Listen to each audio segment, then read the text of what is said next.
خیلی سلام دوستای گل، خوب خیرات بخیر. البته تازه چای دوره بسم الله سر از نو گرفتم این دفعه در تیک توک. انشالله که با همکاری شما دوستا دیگه فالو یادشون نره و کمین بدیم نظرات های خوب خوش رو دیگه.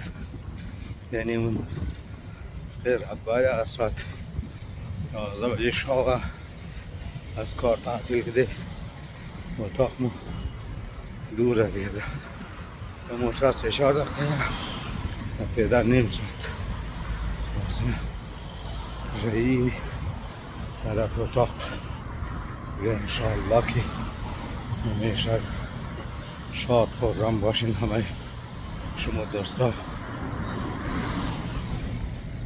دیگه. کمین فالو یادشون نره دوستای گل.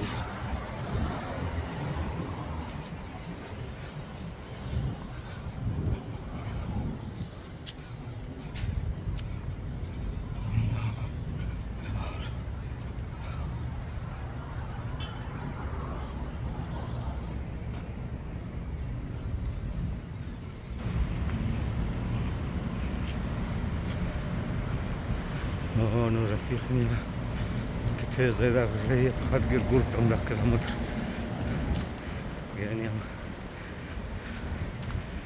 زي وتاخذ بكري فروشي